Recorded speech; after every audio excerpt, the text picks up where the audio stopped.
Hello बच्चों, welcome back to my channel.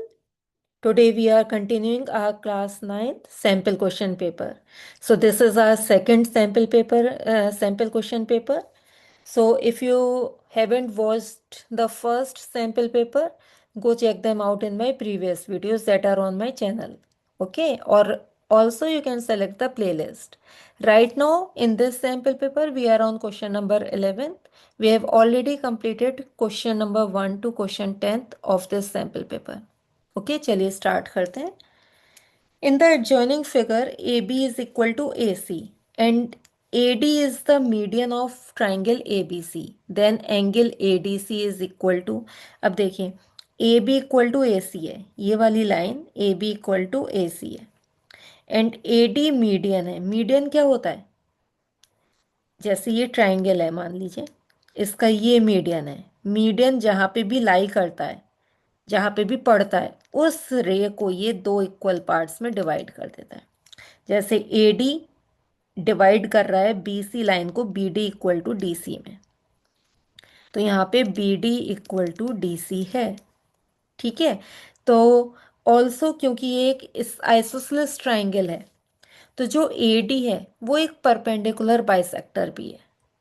अगर ये आइसोसेलेस ट्राइंगल नहीं होता तो कुछ इस तरह का ट्राइंगल होता, मान लीजिए जहाँ पे ये लाइन छोटी है और ये इसकी लेंथ बड़ी है, तो इसकी जो मीडियन है यहाँ पे लाई करता है. ये परपेंडिकुलर बाइसेक्टर, परपेंडिकुलर नहीं होता मेनली, बाइसेक्टर तो होता लेकिन परपेंडिकुलर नहीं होता यहाँ पे, क्योंकि ट्राइंगल हमें आइसोसेलेस दिया हुआ है. एबीसी जो ट्राइंगल है दैट इज आइसोसेलेस ट्राइंगल, इसकी ये लाइंस, ये साइड्स इक्वल हैं.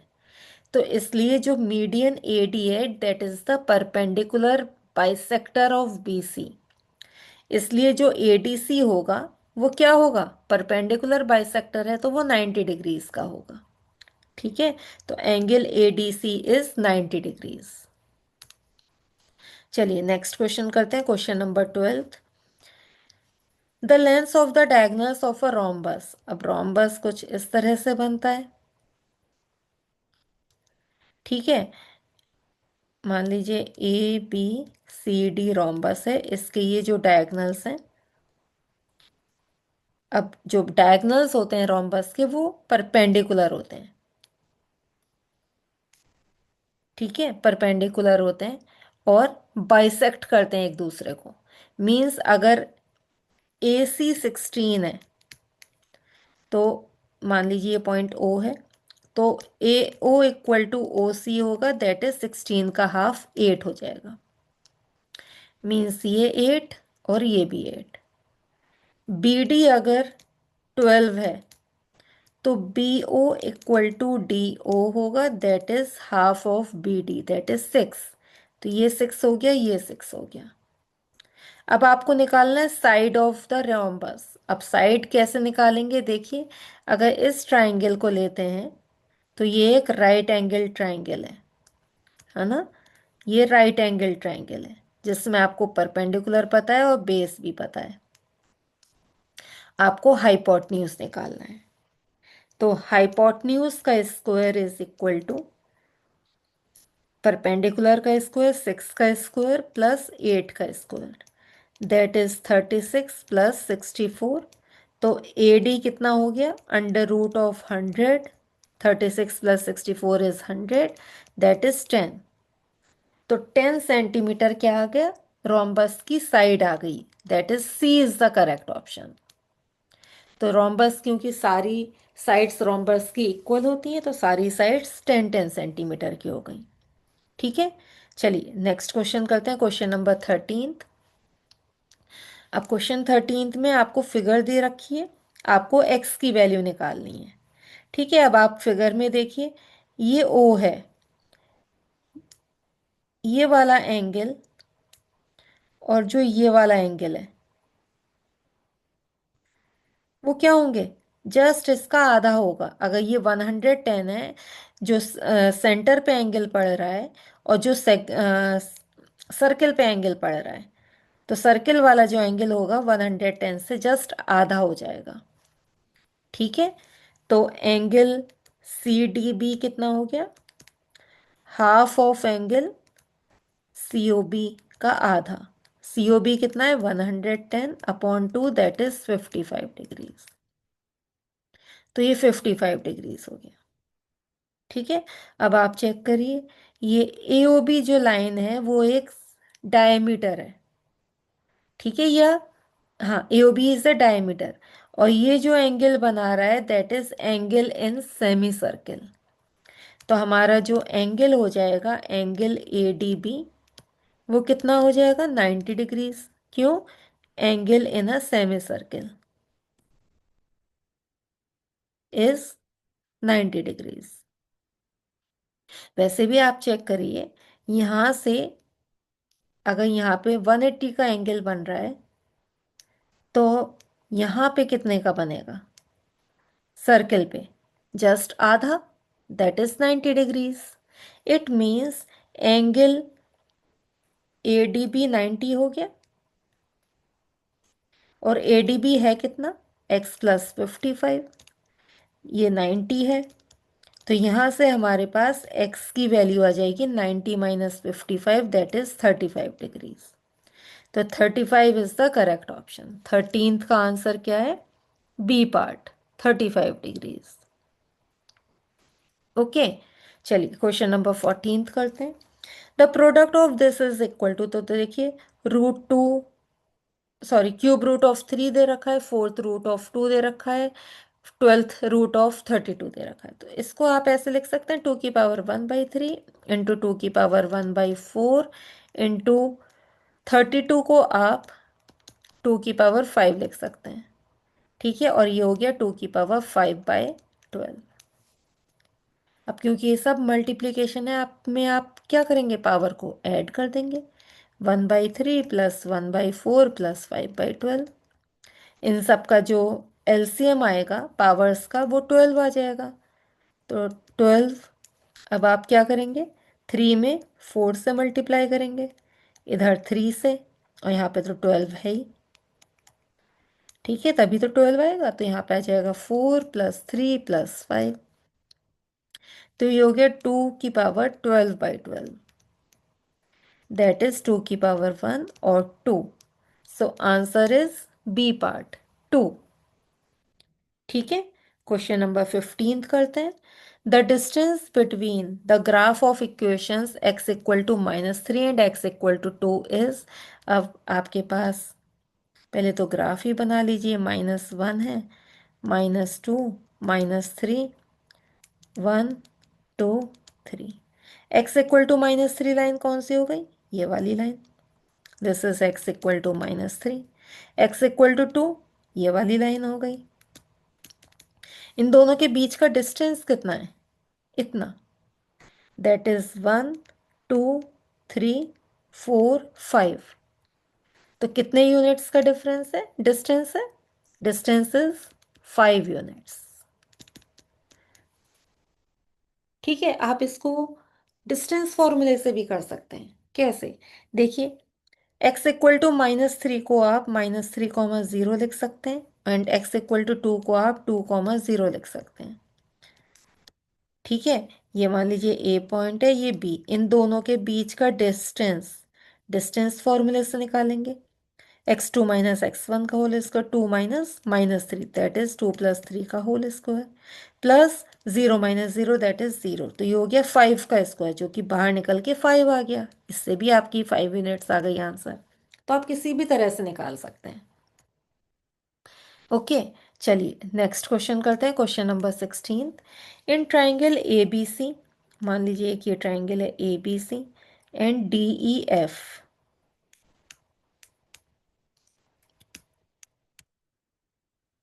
Angle B is equal to angle E, angle C is equal to angle F, in order that ABC is congruent to DEF। क्या होना चाहिए, अब दो एंगल्स हैं इक्वल, तो कॉन्ग्रेंसी के लिए ASA होना चाहिए। ठीक है, तो कॉन्ग्रेंसी के लिए ASA होना चाहिए, या फिर AAS भी हो सकता है। तो देखते हैं कौन सा होना चाहिए। देखिए angle B = E and C = F, तो हमें चाहिए BC = EF, ASA के लिए। है ना, B C equal to E F. तो ये यहाँ पे है B C equal to E F, D is the correct option. तो इसमें हमारे पास क्या लगा, ए एस ए से हमने निकाल लिया, ठीक है। या फिर हम ये भी कह सकते हैं ए ए एस अगर लगा रहे हैं तो A C equal to D F होनी चाहिए, यहाँ पे कहीं है नहीं। या फिर A B equal to D E होनी चाहिए, वो भी नहीं है यहाँ पे। तो यहाँ पे ए एस ए ही लगेगी, ठीक है। एंगल, एंगल और बीच, बीच की जो साइड है वो लगनी है इसमें, ठीक है। चलिए क्वेश्चन नंबर 17 करते हैं। If a minus b equal to -8, ab equal to -12, then a cube minus b cube is। तो देखिए, आप दो फॉर्मूलेज होते हैं, एक तो होता है A cube minus B cube is equal to A minus B into A square plus B square plus A B. तो इस केस में आपको ये निकालना है, लेकिन आपका ये है और ये है, ये नहीं है, ठीक है। ये भी निकाल सकते हैं लेकिन लंबा हो जाएगा, ठीक है। आप इससे क्या कर सकते हैं, ये भी निकाल सकते हैं ए माइनस बी का होल स्क्वायर का फॉर्मूला यूज करके। लेकिन हमारे पास एक और आइडेंटिटी है ना, ए माइनस बी का होल क्यूब की, that is A cube minus B cube minus 3ab A minus B. इससे इजीली निकल जाएगा। कैसे, आपको A cube minus B cube निकालना है। ए माइनस बी का होल क्यूब की वैल्यू -8 का होल क्यूब दे रखा है, -3 ए बी की वैल्यू आपको -12 दे रखी है, एंड ए माइनस बी की वैल्यू -8 दे रखी है। तो 8 का cube is -512 equal to A cube minus B cube minus 12 into 3 is 36, 36 into 8 is 288। तो A cube minus B cube is -512, दूसरी साइड लेके जाएंगे तो ये प्लस हो जाएगा, एंड जब आप इन दोनों को सब्ट्रैक्ट करेंगे तो आ जाएगा -224। So 2 - 2 - 2 4 that is C part is the correct option. Okay, चलिए क्वेश्चन नंबर 18 करते हैं। The total surface area of a cube of side 20 centimetre. अब total surface area of cube होता क्या है, 6 इंटू साइड का स्क्वायर, 6 इंटू साइड इज 20 का whole square. तो 6 इंटू 2 जा 20 का स्क्वायर इज 400, और we can say 2400 centimetre square. So A is the correct option, ठीक है। चलिए क्वेश्चन नंबर 19 देखते हैं।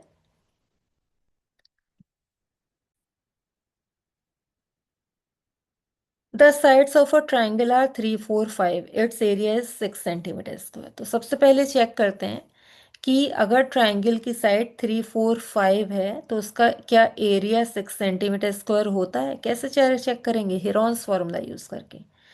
S is equal to A plus B plus C by 2। तो एस की वैल्यू आ गई हमारे पास 3 + 4 + 5 दैट इज 12/2, 6 सेंटीमीटर, ठीक है। 3 + 4 + 5 12 हो गया, 12/2 इज 6। तो एस की वैल्यू ये आ गई।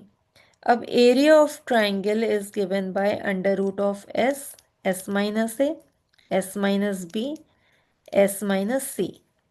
जहाँ पे ए बी सी क्या है, ये ए है, ये बी है, ये सी है, एंड एस की वैल्यू ये है। इन सारी वैल्यूज को इसमें लगाते हैं। 6 into 6 - 3 is 3, S minus B that is 6 - 4 is 2, S minus C 6 - 5 is 1। तो 3 2 जा 6 into 6 that is 6 centimetre square इसका एरिया आ गया। तो असर्शन हमारा ट्रू हो गया। Reason if 2s equal to A plus B plus C, ठीक है। देखिए हमने यही फॉर्मूला यूज किया है, where A B C sides होती हैं। ए बी सी देखिए हमने साइड्स ली हैं। Then area is given by this, ये तो गलत है ना, यहाँ पे ऐसे ही नहीं रखा है। यहाँ पे देखिए हमारे पास, हमने फॉर्मूले में, हमारा फॉर्मूला क्या होता है ये। तो इस तरह से जो रीजन है वो फॉल्स है। True, A is true but R is false. तो C is the correct option, ठीक है। चलिए next question, question number 20। Assertion for all values of k minus 3/2 comma k is a solution of the linear equation this। सबसे पहले देखते हैं LHS लेके कि क्या -3/2 x में अगर रखेंगे तो क्या 0 आ रहा है। तो 2 से 2 cancel, -3 + 3 that is 0 RHS। Yes, तो k की कोई भी वैल्यू रख दीजिए, इस लीनियर इक्वेशन का सॉल्यूशन -3/2 k ही रहेगा। k की क्यों वैल्यू है कोई सी भी रख दीजिए, क्योंकि k क्या है, y, और इस इक्वेशन में कोई भी y नहीं है, सिर्फ x की इक्वेशन है। ये equation linear equation in one variable है, इसमें y हमें हम रखें नहीं रखें मीन्स जो कोऑर्डिनेट है उसमें जो y है, y पॉइंट है, उसकी कोई इम्पोर्टेंस नहीं है, क्योंकि हमारी जो इक्वेशन है वो x के रेस्पेक्ट में है, जो इसका वेरिएबल है वो x है ना कि y। तो एसर्शन तो हमारा ट्रू हो गया है। अब रीजन देखते हैं। The linear equation ax + b = 0 can be expressed as the linear equation in two variables as this.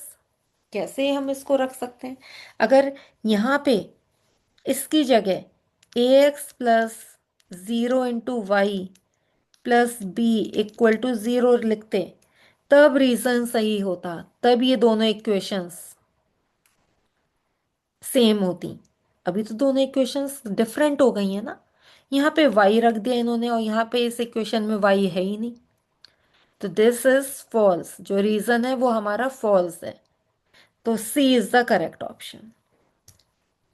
Okay, so that's all for today. If this helped you understand better, don't forget to like, share, and subscribe my channel for more sample paper questions, concept revisions, and quiz challenges. Thank you.